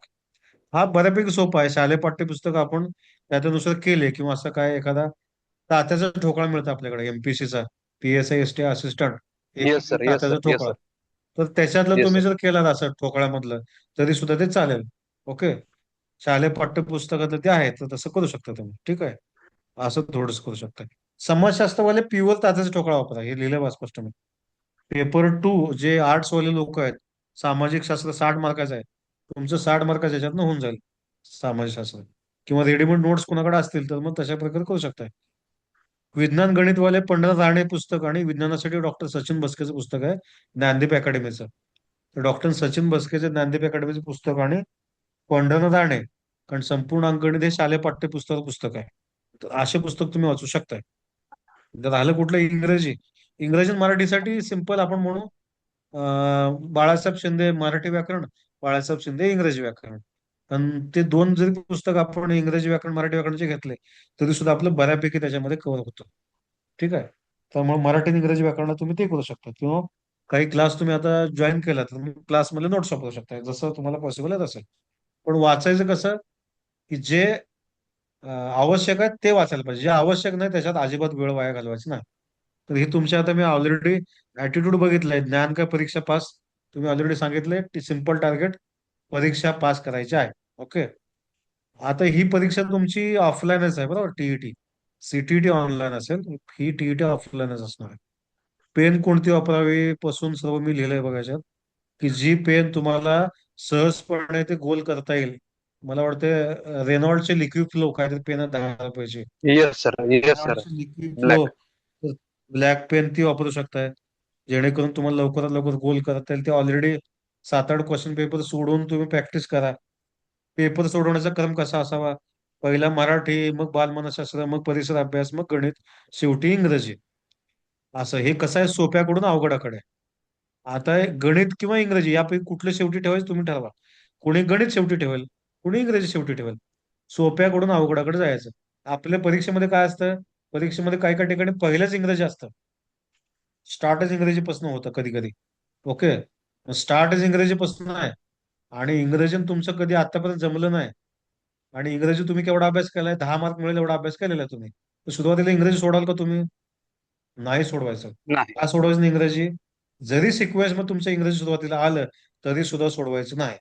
का असतं त्याच्यामध्ये, परीक्षेमध्ये ज्यावेळेस आपण परीक्षा देत असतो त्यावेळेस आपल्या सुरुवातीच्या माइंडला पॉझिटिव्ह माइंड सेटअप होणं खूप आवश्यक असतं. पॉझिटिव्ह माइंड सेटअप होण्यासाठी आपण काय करणं अपेक्षित आहे, सोपे सोपे प्रश्न सोडवून आपल्या माइंडला एक आत्मविश्वास तयार करून द्यायचा असतो की यस, परीक्षा सोपी आहे. पहिला टॉप मराठी मी घेतला, मराठीतले माझे साधारण 23-24 प्रश्न करेक्ट आले, म्हणजे कॉन्फिडन्स वाढला. बालमानसशास्त्र घेतला मी, बालमानसशास्त्र साधारण 25 प्रश्न माझे करेक्ट आले. आता तुमचा एवढा कॉन्फिडन्स वाढेल की या कॉन्फिडन्सच्या बेसवर पुढे जाऊन गणित आणि इंग्रजीमध्ये एखादा अवघड प्रश्न देखील तुम्हाला सोडवता येईल. कारण तुमचा कॉन्फिडन्स एवढा वाढवला आणि तुमचं माइंड तुम्हाला एवढं साथ द्यायला चालू करतं ते, की एखादा न येणारा प्रश्न सुद्धा तुम्हाला घ्यायला चालू होतं. का? कारण तुमच्या माइंडची तेवढी कॅपॅसिटी आहे, ते ऑटोमॅटिक तुमच्या माइंड सेटअप होऊन जातो, तुमचे मेंटल पॅटर्न तसा होऊन जातो. त्यामुळे कधी पण सोप्याकडून अवघडाकडे पेपर सोडवण्याचा क्रम पाहिजे. हा क्रम जरी तुम्हाला आवडला नसेल तर तुम्ही तुमचा क्रम ठरवा. एखादा इंग्रजी एक्सपर्ट आहे, मला इंग्रजी सर पहिला चालू करायचं, इंग्रजी काय काय प्रॉब्लेम नाही, तुम्ही ठरवा. पेपर 2चा देखील क्रम दिलाय, मराठी बालमानसशास्त्र, सामान्य विज्ञान, गणित किंवा समाजशास्त्र, आणि शेवटी इंग्रजी. इथं पण शेवटी इंग्रजी ठेवला. इंग्रजी ही टीईटी मध्ये थोडंसं अवघड असतो, कारण एम ए इंग्लिश झालेला कॅन्डिडेट जरी असेल तरी सुद्धा त्याला 30 पैकी 20 मार्क वगैरे येतात, 20-21 वगैरे, म्हणजे 25-26च्या जवळपास जातच नाही मुलं, कारण हे खूप सारे अवघड विचारून ठेवतात बऱ्यापैकी. म्हणजे एम ए इंग्लिश वाला सुद्धा बऱ्यापैकी चांगला स्कोर करू शकत नाही. हा टीईटीचा ड्रॉबॅक आहे मोठा, कारण ते प्रश्न विचारणारे लोक हे वेगळ्या पॅटर्नचे लोक आहेत. अजून एक सांगितलं तुम्हाला मी, प्रश्न समजल्याशिवाय उत्तरांचे पर्याय वाचू नये. याचा अर्थ असा आहे की वर प्रश्न असतो आणि खाली 4 ऑप्शन असतात. आपण काय करतो की प्रश्न आपण सहजपणे वाचतो आणि ऑप्शन आपण काय करतो, मग सिरियसली वाचायला चालू करतो. याच्या उलट आपल्याला करायचं आहे. प्रश्न आपण सिरियसली वाचायचा आहे आणि ऑप्शन मग सहजपणे वाचायचा आहे. प्रश्न सिरियसली का वाचायचा आहे? कारण मुळात सिंपल आहे बघा. एखादा व्यक्ती आहे, पुण्यावरनं मुंबईला जायचं आहे, तर मला ठरवावं लागेल की पुण्यावरनं मुंबईला जाणे म्हणजे कुठल्या दिशेने जाणं आणि कसं जाणं. तसं प्रश्नाचं आहे. म्हणजे प्रश्नामध्ये ठरवायचं आपल्याला की मला कुठली दिशा ओळखायची आहे. 4 दिशा आहेत: पूर्व, पश्चिम, उत्तर, दक्षिण. या 4 दिशेमधल्या कुठल्या दिशेला मला जायचं आहे हे कसं ठरवतं? की आपण पुण्यातून मुंबईला यायचंय, कुठं थांबलो, आपण पुणेकडनं कसं जायचंय हे आपण ठरवतो आणि मग जातो. तसं प्रश्नामध्ये आपल्याला ठरवावं लागेल की मला खाली जाऊन काय शोधायचं आहे. मला असं काय शोधायचंय की जेणेकरून मला ते बघता येईल, असं ठरवा आणि मग ऑप्शन वाचा, तर हे योग्य होईल. ओके. त्यामुळे प्रश्न पहिला समजून घ्या. प्रश्न समजल्याशिवाय खाली यायचंच नाही अजिबात. मग हे कसं करायचं? तर समजा खाली 4 ऑप्शन आहेत, तर 4 ऑप्शन तुम्ही हात ठेवा, असं तुमच्या हाताचा तळवा ठेवा 4 ऑप्शनवर, आणि प्रश्न ओपन ठेवा. प्रश्न वाचा, समजून घ्या. तुम्ही स्वतःच्या मनाला विचारा की मला हा प्रश्न समजला का? तुमचं मन सांगेल की नाही, अजून नीट समजला नाही, प्रश्न मोठा आहे, प्रश्न 3 ओळीचा आहे, अजून एकदा वाचून घ्या. मग तुम्ही अजून एकदा वाचून घ्या 3 ओळीचा प्रश्न. मग आता तुमच्या मनाला विचारा की मला प्रश्न समजला का? हो, समजला. मग आता अजून तुला खाली जाऊन काय शोधायचं आहे ते समजलं का? तुमच्या मनाला विचारा. मग तुमचं मन सांगेल यस, समजलं, की खाली जाऊन मला हे शोधायचं आहे. आता तुमचं क्लिअर झालं. आता तुम्ही खालचे ऑप्शन वाचायला चालू करा. तुम्हाला लवकरात लवकर उत्तर काढता येईल. याच्यामुळे तुम्हाला जम्बलिंग होणार नाही आणि तुम्हाला कुठलाही प्रॉब्लेम होणार नाही. म्हणजे तुम्ही काय केलं, एक सायंटिफिक मेथड वापरली प्रश्न उत्तर काढण्याची. आपण काय करतो, सायंटिफिक गेलं खड्ड्यात. 3 ओळीचा प्रश्न आहे, उगाच काय ते गडबडीत वाचलं आणि लगेच खाली ऑप्शन कडे आलं. ऑप्शन कडे आलं की काहीच कळालं नाही, परत गेल्या प्रश्नाकडे, परत ऑप्शन कडे आलं, आणि तिसऱ्या वेळेस परत प्रश्नाकडे जातो. आता जम्बलिंग व्हायला चालू होतं, आणि जम्बलिंग व्हायला चालू झालं की संपलं, जाऊ दे खड्ड्यात, काहीतरी ऑप्शन टिक मार्क करून जातो पुढे. हे कशामुळे झालं? तर हे तुम्हाला सायंटिफिक टेक्निक माहित नाही त्यामुळे झालं. सायंटिफिक टेक्निक काय? जोपर्यंत प्रश्न क्लिअरली कळत नाही तोपर्यंत खाली अजिबात जायचं नाही. खाली म्हणजे ऑप्शन कडे, ऑप्शनवर असं बोट ठेवायचं किंवा आपले हात ठेवायचं आणि मग प्रश्न वाचायचा. जास्त गुण मिळवून देणाऱ्या विषयांचा जास्त अभ्यास करा. दररोज परीक्षेच्या वेळेत प्रश्न सोडवा, कारण ह्याच्यामुळे काय होईल, तुमचा एक मेंटल पॅटर्न तयार होईल. परीक्षेला 1 तास आधी पोहोचा. कोणतरी कॅन्डिडेट होता बाबा, टीईटी परीक्षेचा भयानक अभ्यास केला होता, गेल्या वेळेस मला फोन आला, सर भयानक अभ्यास केला होता, पण मला 5 मिनिट लेट झालं आणि मला सेंटरवर घेतलं नाही. आणि मग तो धडधडीत काय झाला, परीक्षेला बसू दिली नाही त्याला. दुसरी गोष्ट, गडबडीत फक्त 5 मिनिट 10 मिनिट अगोदर परीक्षेत तुम्ही पोहोचलात परीक्षा ठिकाणी, असा कॅन्डिडेट सुद्धा नापास होतो, जरी तुमचा किती अभ्यास असला तरी सुद्धा. कारण खूप गडबडीत जाणं तुमचं मेंटल हॅरॅसमेंट होतं आणि तुमचं माइंड चांगल्या प्रकारे काम करत नाही. परीक्षेला किमान 1-2 तास अगोदर जाऊन शांत निवांत बसून आणि खूप रिलॅक्स राहणं खूप आवश्यक आहे. तरच आपण ही परीक्षा चांगल्या प्रकारे क्रॅक करू शकतो. परीक्षेच्या दिवशी मस्त मध्ये किमान गोड असेल अशा प्रकारे नॉर्मल गोड पदार्थ खावा किंवा नॉर्मल चॉकलेट खावा. नाहीतर भरपूर गोड पदार्थ, शिरा खाल्लाय, 2 प्लेट शिरा खाल्ला आणि गेल्या परीक्षेला झोप येईल भरपूर, असं अजिबात करायचं नाही. गोड पदार्थ का म्हणलं मी? कारण आपल्या बॉडीला एनर्जी लागते, आपल्या मेंदूला पण एनर्जी लागते काम करायला. कारण आपलं जे मेंदू काम करतं, रिकॉल, रिकॉग्नाइजचं वगैरे मेंटल टास्क करतं, आपण खूप सारे विचार करतो, तर त्यासाठी काय लागतं, खाद्यपदार्थ लागतो. थोडंसं बॉडीमध्ये ग्लुकोज असेल तर बॉडी चांगल्या प्रकारे काम करते. म्हणून म्हणलं मी, थोडंसं लाईटली गोड पदार्थ खाऊन जावा. दुपारचं जेवण लाईटली करा, खूप सारे हेवी जेवण करू नका. ओके, जास्त झोपेल असं करू नका, दही वगैरे खाऊ नका दुपारी. नॉर्मल लाईटली जेवण करणं आवश्यक आहे. जेवण न करता परीक्षेला जाऊ नका अजिबात. दुपारच्या परीक्षेला म्हणतो मी. काही जण अशा असतात, काही लेडीज पण असतात की काहीच जेवण न करता मग परीक्षा झाल्याच मी जेवण करते बरं, असे देखील काही काही जण असतात. तर त्याच्यामुळं तुमच्या अंगात जर अशक्तपणा असेल, अशक्तपणा असल्यावर आपला जो माइंड पॅटर्न आहे तो चालत नाही. त्यामुळे किमान आपल्या अंगात अन्न असणं आवश्यक आहे, जेणेकरून आपली बॉडी ऍक्टिव्ह राहील. ठीक आहे. तर मला असं वाटतं की महाराष्ट्रामधली ही जी टीईटी परीक्षा आहे आणि सेंट्रलची एक सीटीईटी परीक्षा आहे, दोन्हीचा पॅटर्न बऱ्यापैकी समान आहे, फक्त प्रश्न विचारण्याच्या पद्धतीमध्ये थोडासा फरक आहे. महाराष्ट्राची टीईटी थोडीशी तुलनेनं अवघड आहे सेंट्रल गव्हर्नमेंटच्या सीटीईटी पेक्षा. तर तरी सुद्धा आता पाठीमागचा रिझल्ट बघितला सर, तर 9.5% हॅलो. मुलं परीक्षा, थांबा 2 मिनिट थांबा, 9.5% मुलं परीक्षा पास झालेच या टीईटी मध्ये. म्हणजे 100 मधले 9.5 मुलं परीक्षा पास झालेले आहेत. त्याच्या आधी निकाल त्याचा 4% होता. 4%वरून 9.5% निकाल झालेला आहे. त्यामुळे आता असं म्हणायला हरकत नाही की महाराष्ट्राची टीईटी सुद्धा सोपी झालेली आहे. त्यामुळे निश्चितपणे तुम्ही सर्वजण ह्या परीक्षेमध्ये पास व्हाल यासाठी माझ्या शुभेच्छा. आता तुमचे काय प्रश्न असतील तर बोला. सर, मी हा, पंढरपूरवरून बोलतोय. तर बर. जे आपली आता मागची सीटेट झाली होती हम्म, केंद्राची, हम्म, तो म्हणजे ती अशा डिफिकल्ट लेवलला गेली होती की त्यामध्ये इव्हन मागाशी आपण म्हणलं की प्रश्न आपण एकदा दोनदा तीनदा वाचावे आणि ऑप्शन हम्म, पण वाचावे. हम्म, तर त्यामध्ये ऑप्शन पण मोठे होते आणि प्रश्न पण मोठे होते. हम्म, हम्म. तर ह्यामध्ये तशी संभावना आहे का येण्याची की प्रश्न पण मोठा आणि ऑप्शन पण मोठे? कारण कसं होतं की टाइम त्यामध्ये जास्तीत जास्त कॉलेप्स होतो आपला. बरोबर. संभावना मी सिंपल असं म्हणेन की आता जे काय म्हणतो आपण, आता जी टीईटी झाली तो पेपर बघा तुम्ही, त्यानुसारच असेल. आता जी तुमची आणि टीईटी, माझा स्कोर जो होता, आता मला माझा स्कोर जो होता ना, 90ला पासिंग होतं आणि मला जवळजवळ 82 पडले. त्यामुळे मी तुम्हाला हे पण मी विचारलं. तुमच्या प्रश्नाचं उत्तर एवढं साधं आहे. आता झालेली टीईटी तुम्ही बघा, त्याच्यातले प्रश्न कसे आहेत बघा, तसेच प्रश्न असतील, चेंज होणार नाही, पॅटर्न तोच आहे. असा ओके अचानक सर. चेंज होणार नाही. नाही चेंज होणार, टीईटी मध्ये नाही चेंज होणार. सीटीईटी वाले कसं, ते लोक खूप वेगळ्या आहेत नॅशनल लेवलचे. ते प्रश्न मोठे पण काढतील, लहान पण काढतील असं नाही. पण महाराष्ट्राचे लोक जे आहेत ना, ते प्लेन लोक आहेत. म्हणजे जसं आत्ताचे प्रश्न मधले काय सेम त्या टाईप असेल. ठीक आहे, अजून काय?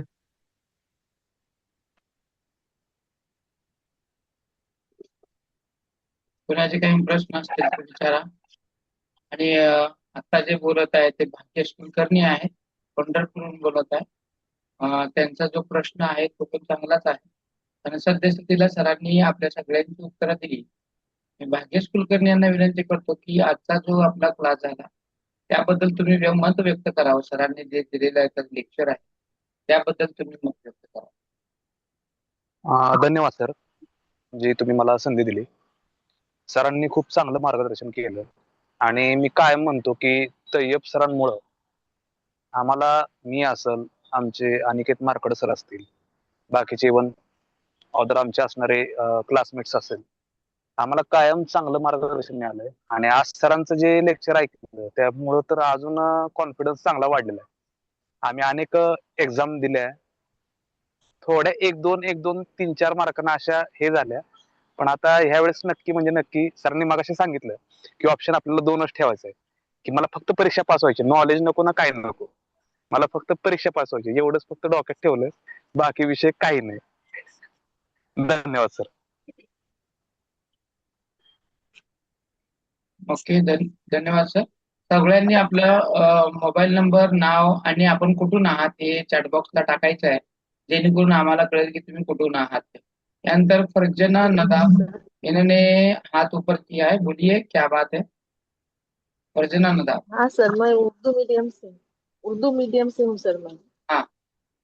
उर्दू मीडियम। तो मुझे सेकंड पेपर, सेकंड लैंग्वेज मैंने मराठी रखा है। और हाँ, चलेगा क्या? फर्स्ट लैंग्वेज उर्दू है, मीडियम उर्दू है मेरा। ठीक है, बोलो बोलो। तो इंग्लिश इंग्लिश कैसे थोड़ा टफ आता बोलकर मैंने भी सुना था, इसलिए मैंने सेकेंड लैंग्वेज मराठी रखा है। मराठी 50% अच्छा है मेरा, तो पास होने के चांसेस हैं क्या? हेलो। हाँ। शिंदे सर बताएंगे या मैं बताऊंगा? कोई दिक्कत नहीं है। शिंदे सर, इनका कहना ये है कि ये उर्दू मीडियम से है और इन्होंने सेकंड लैंग्वेज उर्दू के साथ हिंदी रखी है। अंग्रेजी उनको ज्यादा ये नहीं आता, स्कोरिंग के नहीं, लिए मराठी। Marathi Marathi Marathi no problem. मराठी. उर्दू आणि मराठी घेऊ शकता ना तुम्ही. मराठी. हम्म. आणि सर उर्दू मीडियम मध्ये ते CDP चे बुक्स आहेत का अवेलेबल? आहेत ना. उर्दू मीडियम का पूरा पेपर उर्दू में आता कि खाली लैंग्वेज उर्दू में आती, बाकी का पूरा पेपर मराठी में आता? नहीं लँग्वेज नहीं, फक्त सब उर्दू में आते. मॅडम पूरा फक्त लँग्वेज उर्दू येते, सीडीपी मराठी आणि इंग्लिश मध्ये असतं. हा सीडीपी मराठी आणि इंग्लिश मध्ये असतं, उर्दू फक्त याच्यामध्ये येतो. CDP उर्दू मध्ये येत नाही का? नहीं आता. नाही पिछले बार नहीं दिया क्या आपने? नाही नाही मैं सेंट्रल का दी थी, सीटेट दी थी, तो उसमें इंग्लिश और हिंदी था. नहीं, इंग्लिश सेंट्रल का रहा तो भी सिर्फ उर्दू उर्दू में आता, बाकी के तो इंग्लिश और हिंदी में ही आते। और एक हमने मिनिट नहीं दाखवतो नहीं, तुम्हाला. वो थांबा एक मिनिट थांबा. और हमने शुरू में आपको मी बताया था भी था ना कि जब लैंग्वेज जो भी कुछ रहेगा मीडियम रहेगा तो वो किस चीज में आएगा, आपको मैंने बताया था। ये देखो आपके डिस्प्ले पे दिख रहा है आपको कि अगर आपने हा, कौन मी सी भी डिस्प्ले केलं. लैंग्वेज ले ली तो थांबा मी डिस्प्ले केलं. चलेगा। हे बघा मी डिस्प्ले केलंय. Okay sir. हे हिंदी माध्यम, उर्दू माध्यम. उर्दू माध्यमला बघा इथे काय म्हणलंय. हा, उर्दू उर्दू माध्यम। माध्यम विभाग एक भाषा उर्दूचं तुम्हाला येईल. इंग्रजी किंवा मराठी घेऊ शकता तुम्ही. मराठी घेतलं ना तुम्ही? मराठी घेतलं काय मराठी. प्रॉब्लेम नाही. ओके. मराठी. तिसरं आता पुढं हम्म, बालमानसशास्त्र. उर्दू इंग्लिश रहेगा। 30 गुण. उर्दू. तुम्हाला काय म्हणलं टायटल? हिंदी आणि इंग्रजी. उर्दू व इंग्लिश पाहिजे, इंग्रजी. इंग्लिश राहील. उर्दू व इंग्रजी असं आहे सर. हाँ, उर्दू ठीक. इंग्लिश रहेगा उनका पूरा पेपर, हा, उर्दू आणि इंग्रजी राहील तुमचं मग हे. मराठी में नहीं आएगा। बालमानसशास्त्र उर्दू राहील किंवा इंग्रजी, मराठी नाही येणार. गणित तुमचं हाँ. उर्दू किंवा इंग्रजी राहील. परीक्षेत अभ्यास उर्दू किंवा इंग्रजी राहील. Okay, thank you sir. असं फक्त राहील. उर्दूच असे तर लँग्वेज आहे की ती फक्त उर्दू मध्ये येते, बाकी सगळे मराठी आणि इंग्रजीमध्ये येतात। Okay sir. हा, फक्त तय्यब सर. उर्दूचं वाल्याच उर्दू आहे. बाकी सगळं मराठी मराठीच सर्व इकडे बघा. यस फक्त यस, उर्दूवाल्यांचा फक्त तुमचा पूरा पेपर पेपर उर्दू में रहेगा। उर्दू मध्ये येईल. ओके. बालमानसशास्त्र उर्दू, गणित उर्दू आणि परिसर अभ्यास उर्दू मध्ये येईल. पूरा पेपर उर्दू में रहेगा उनका। हा, आणि हिंदी तुम्हाला नाहीच आहे. उर्दू, इंग्रजी किंवा मराठी घ्यायचं आहे तुम्हाला. तुम्ही मराठी घेतलं, करेक्ट केलं तुम्ही, काहीच प्रॉब्लेम नाही. ठीक आहे. Okay sir. शशिकांत सर, हा, मी लँग्वेज निवडताना काय पहिल्यांदा मी इंग्रजी आणि मराठी निवडली होती काय. तर आता मी यावेळेस लँग्वेज हिंदी आणि मराठी निवडलेली आहे. त्याबद्दल काय सांगू शकाल का तुम्ही? आता ते नवीन काहीतरी फिरायला आलंय त्यांचं. हिंदी आणि मराठी घेऊ नका असं म्हणून फिरायला आलंय त्यांचं सर्क्युलर. त्यामुळे घेता येणार नाही तुम्हाला तसं.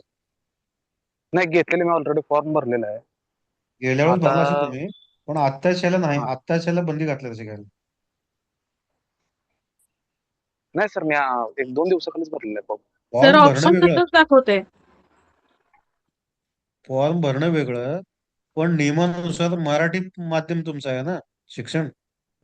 मराठी वाल्याने इंग्रजीच घेणं कंपल्सरी आहे. ते काय नाही झालं नाही, सर, माझं पास व्हायला सायन्स सोपं नाही नाही, एक मिनिट हा सर, एक मिनिट, मी काय म्हणतो. पास व्हायला पास व्हायला सोपं यांना हिंदी आणि मराठी वाटतं, त्यामुळे यांनी सगळ्यांनी हिंदी हो मीडियम हो घेतलेलं हो, आहे। माहित आहे मला ते. परंतु सद्यस्थितीला माहित आहे मला ते. काही GR, काही नियम बदलत आहेत आणि येणाऱ्या कालावधीमध्ये जर हा प्रश्न उद्भवला की तुम्ही मराठी मीडियमचे असताना हिंदीतून का तर पेपर तुमची देता, नोकरी जाईल. हा, तर त्यावेळेस तुम्ही नोकरी काय जाईल. करणार आहात? कारण फॉर्म भरताना आता सध्याला तुमचं पण आता ज्यावेळेस तुम्ही त्या माध्यम लिंक निवडता, मध्ये, फॉर्मच्या लिंक मध्ये सुद्धा लिहिलंय की हा शासन निर्णय हा, संदर्भ यस घ्या. यस, शासन निर्णय 15 ऑक्टोबर 2013 चा शासन निर्णय संदर्भ आहे. 15 ऑक्टोबर 13 शासन निर्णय काय म्हणतो, पहिले विषय मराठी असेल, दुसरा विषय इंग्रजी घेणं कंपल्सरी आहे. त्यामुळे पाठीमागच्या परीक्षेमध्ये ते लॉटरी लागली लोकांना, त्यावेळेस तेवढी हा, शासनाने बघितलं नाही. पण हो, ह्या परीक्षेला स्ट्रिक्टली बघितलं जाईल, ती अडचण आहे. कारण नियम म्हणजे बदलत आता आहेत। फॉर्म भरला त्यानंतर आमचा सल्ला तुम्हा सगळ्यांना हाच राहील की जर तुम्ही मराठी मीडियमचे असाल तर मराठी इंग्लिश घ्यावं, हिंदी मीडियमचे असाल तरच हिंदी मराठी किंवा इंग्लिश करेक्ट, घ्यावं। एकदम करेक्ट. हा, आणि यानंतर मी आपल्या ठिकाणी सेमिनारला आवर्जून उपस्थित असणारे अक्कलकोट तालुक्याचे केंद्रप्रमुख आदरणीय देवीदास वाघमोडे सर यांना व्हिडिओ ऑफ करून बोलण्यासाठी संधी देतो की त्यांनी आजच्या सेमिनार बद्दल आपलं मत व्यक्त करावं.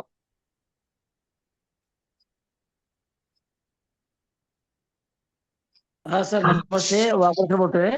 Yes yes. हा सर, सरांचं आता शिंदे सरांचं मी माहिती वाचलं, ऐकली सर. अतिशय छान पद्धतीने सरांनी माहिती दिली. मी सुद्धा आजच परीक्षेसाठी फॉर्म भरला सर. छान. हा, आज मी सुद्धा परीक्षेसाठी फॉर्म भरलो. आता कसं आहे, माझं 53+ मध्ये तरी कसं आहे, पुढचं प्रमोशन म्हणा किंवा अशा स्पर्धा परीक्षेच्या माध्यमातून म्हणजे आम्ही सुद्धा आपल्या केंद्रातील शिक्षकांना सुद्धा जास्तीत जास्त लोकांना फॉर्म भरून म्हणजे परीक्षेला सामोरं जाण्यासाठी प्रवृत्त केलेलं आहे. आणि सरांचं सुद्धा आताच व्याख्यान छान झालं, मला आवडलेलं आहे. आणि तुम्ही सुद्धा सर, तयाब सर, आम्हाला ME एज्युकेशनला तुम्ही आपल्या यांच्या ढोबळे सरांच्या कॉलेजमध्ये चांगल्या पद्धतीने आम्हाला मार्गदर्शन केलं आणि तुमचं सहकार्य आम्हाला नेहमी मिळते, अशीच आम्हाला अपेक्षा आहे. फक्त जे परीक्षेच्या दृष्टिकोनातून महत्वाचं आहे थोडस आम्हाला सिलेबस आणि PDF थोडस आपल्या ग्रुपवर शेअर करा, तर आम्हाला म्हणजे कमी वेळामध्ये जास्तीत जास्त म्हणजे स्कोअर करण्यासाठी थोडस सहकार्य मिळेल, हीच अपेक्षा सर. नक्कीच थँक्यू नक्कीच सर, आपण धन्यवाद. त्या संदर्भामध्ये आता बोलणार आहोत. ज्या हो सर. संदर्भाचे तुम्ही सगळेजण ह्याला जमलेला आहात, या हो संदर्भामध्ये हो गेल्या 2013 पासून आपण या क्षेत्रामध्ये आहोत. TET, हो हो CTET आणि TIT या क्षेत्राचे आपण हो क्लासेस घेत आहोत.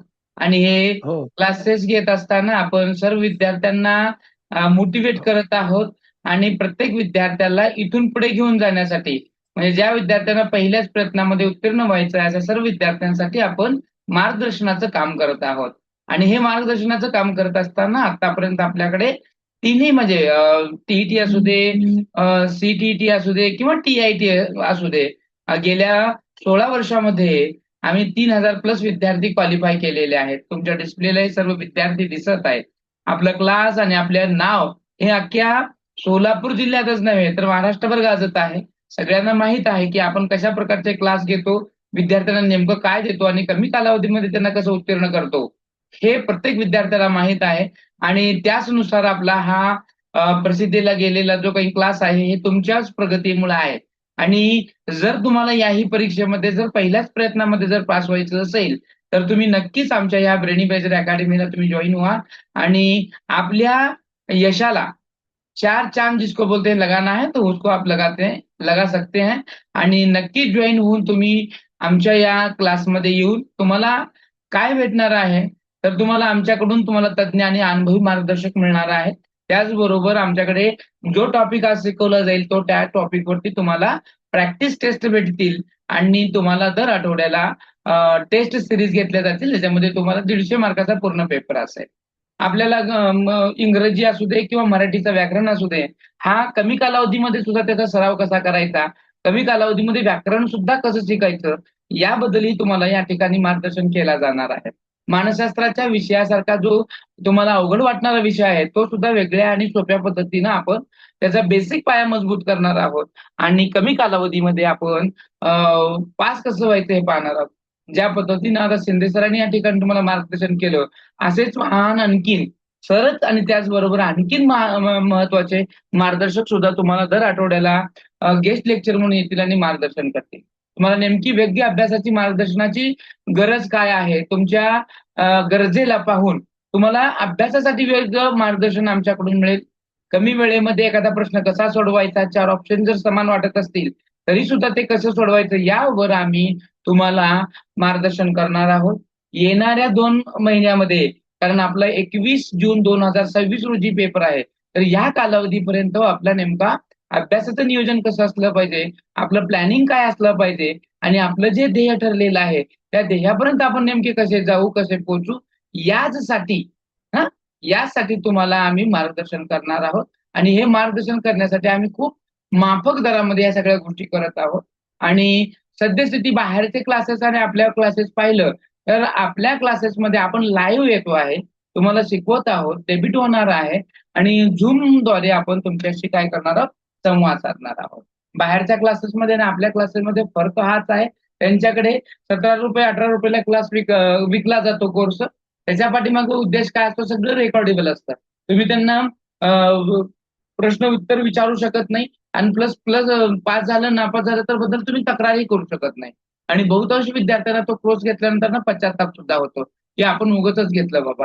हा, आणि हल्ली युट्यूब म्हणा, याच्यावरून म्हणा, काही लाईव्ह क्लासेस घेतले जातात, दिल्या जातात, परंतु त्याच्यातून तितकी माहिती ऑथेंटिक असते का? आणि आपल्याला जे काही हवं आहे ते महिन्या दीड महिन्यामध्ये आपल्याला सफिशियंट पास व्हायचं आहे ते यातून मिळतं का, हे पहा आणि मगच योग्य क्लासची निवड करा. आपल्या यशामध्ये बिना अडचणीचं लगेचच सरोगबाई ठोक तुम्हाला जर पास व्हायचं असेल तर नक्कीच तुम्ही आमच्या क्लासला जॉईन करा. आणि तुम्हाला महत्वाची ऑफर देत आहेत. गेल्या आम्ही 15 दिवसापासून या ऑफर चालवत आहोत. आपला हा क्लास असा 4500चा होता, तो सुद्धा आपण कमी केलेला आहे आणि तो 3600 मध्ये होता. आणि आजची ऑफर तुम्हाला सांगत आहे डॉक्टर बाबासाहेब आंबेडकर यांच्या जयंतीनिमित्त आज आपण हा कोर्स 3600 ला न देता, पहा मी काय म्हणतोय, हा क्लास आपण 3600 मध्ये न देता आत्ताच्या आत्ता रोख फी पेड करणाऱ्या, वन टाइम मध्ये पेड करणाऱ्या विद्यार्थ्यांसाठी हा क्लास तुम्हाला 2500 मध्ये मिळेल, जो तुम्हाला 21 जून पर्यंत टीचिंग केली जाईल. 21 जून पर्यंत पूर्णपणे आपले क्लास चालतील. त्यामध्ये ऑल सब्जेक्ट तुम्हाला शिकवले जातील. आणि त्याचबरोबर तुम्हाला पीडीएफ मध्ये नोट्स तुमच्या ऍप्लिकेशन मध्ये मिळतील. ज्या दिवशी तुम्हाला लाईव्ह लेक्चर अटेंड करता आलं नाही तो रेकॉर्डेबल सेक्शन मध्ये तुम्हाला पाहायला मिळेल. डेली टेस्ट तुम्हाला बघायला मिळतील आणि त्याचबरोबर तुम्हाला जे काही टेस्ट सिरीज आहेत ते सुद्धा तुम्हाला त्या ठिकाणी सोडवायला संधी मिळेल. जर आजच तुम्ही बुक केलं आणि आजच तुम्ही क्लास घेतला, ह्या क्लाससाठी फक्त तुमच्याकडे अर्धा तास शिल्लक आहे आणि तोपर्यंत तुम्ही पूर्ण पे, इथं नो टोकन अमाऊंट, नो ह्याच्यामध्ये कुठल्याही प्रकारचं इतर डिस्काउंट नाही किंवा कोणत्याही प्रकारचं आता तुम्हाला आम्ही काय देणार नाही, संधी देणार नाही. वन टाइम जे पेड करेल 2500 रुपये त्यांनाच हा क्लास लागू होईल. आमच्याकडे आम्ही फक्त लिमिटेड सीट घेत आहोत.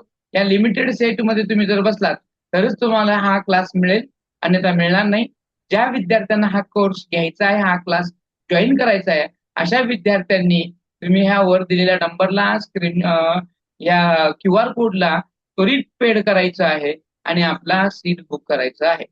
हे करत असताना दिलेलं जे फोनपेचा नंबर आहे या ठिकाणी 9356088154 या नंबरला फोन पे करायचा आहे. या नंबरला कॉल कशाही प्रकारचे करायचे नाही, फक्त हा फोन पे साठी आहे.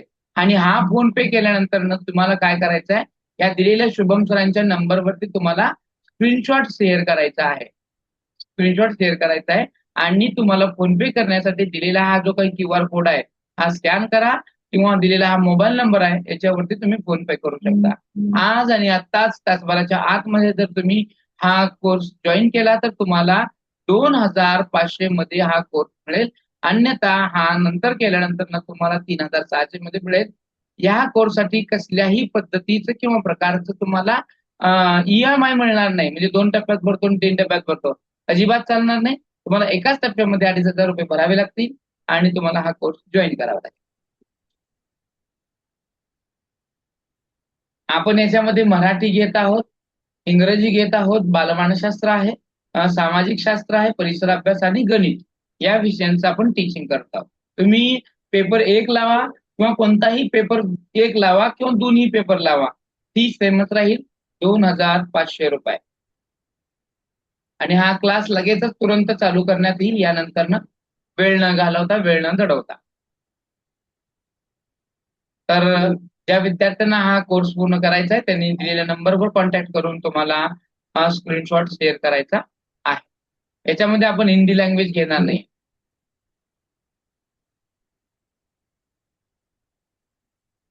भोज सर काय म्हणतात, हिंदी माध्यम बाबत पूर्ण खात्री करून माहिती मिळवावी ही नम्र विनंती. युट्यूबवर यापेक्षा आपल्यापेक्षा वेगळीच माहिती दिली जात आहे. बरोबर आहे, आम्ही युट्यूबच्या नादात लागत नाही. आम्हाला जेवढं सांगावंसं वाटतं किंवा जी ऑथेंटिक माहिती द्यावीशी वाटते ती अशीच आहे की तुम्ही हिंदी माध्यम न घेता तुम्ही मराठी माध्यमच घ्यावं. बाकीची शेवटी इच्छा आपली, इच्छा भगवंताची जशा प्रकारे असते तसे तुमची इच्छा. तुम्ही कोणताही विषय निवडू शकता किंवा कोणतंही माध्यम घेऊ शकता.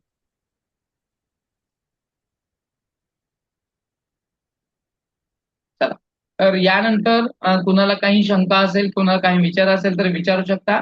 आणि दुसरी गोष्ट म्हणजे कुणाला अधिक माहिती या क्लासबद्दल घ्यायची असेल तर या नंबरला संपर्क करू शकता. शुभम सर यांचा नंबर आहे 72 76 30 78 48. नंबर पुन्हा एकदा सांगतो, स्क्रीनशॉट करून घ्या. 72 76 30 78 48 या नंबरवर तुम्ही संपर्क साधून क्लासची फी आणि इतर माहिती आणि जॉईन कसं व्हायचं, कोणत्या ग्रुपला ऍड व्हायचं या संदर्भामध्ये सविस्तर माहिती मिळवू शकता. दिलेल्या नंबरवर फोन पे करा, दिलेल्या QR वर फोन पे करा आणि तो फोन पेचा जो स्क्रीनशॉट आहे तो तुम्ही या शुभम सरांच्या मोबाईल नंबरवरती तुम्ही शेअर करू शकता. तुम्ही सगळे आलात, त्या ठिकाणी ऐकलात. तुमच्या सर्व प्रश्नांची उत्तरं या ठिकाणी शिंदे सर यांनी दिली. शिंदे सर यांनी आजचा जो हा सेमिनार घेतला तो उत्तमरित्या घेतला. सर्व विद्यार्थ्यांच्या प्रश्नांची उत्तरं निरसन करणारा होता. त्याबद्दल शिंदे सरांचा सुद्धा मनपूर्वक आभार मानतो.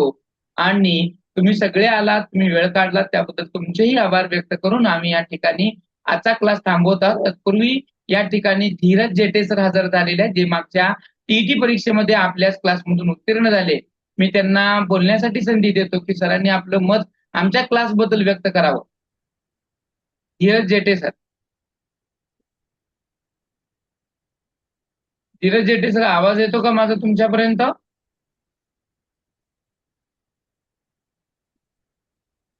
ठीक आहे. बहुतेक सरांनी मोबाईल चालू ठेवला आणि माईक बंद असावं. धीरज जेटे सर, माझा आवाज तुमच्यापर्यंत येत आहे?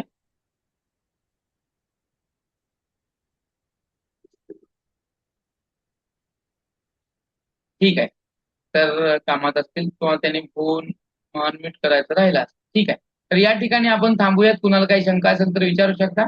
अन्यथा आपण दिलेल्या QR आणि मोबाईल नंबरवरती फोन करून आपला फोन पे करू शकता आणि आपल्या अडचणी तुम्ही विचारू शकता. या ठिकाणी सगळेजण जमा आले त्याबद्दल सर्वांचं मनपूर्वक आभार व्यक्त करून आपण हा क्लास या ठिकाणी संपवत आहोत. त्याबद्दल सगळ्यांचं मनापासून आभार. धन्यवाद.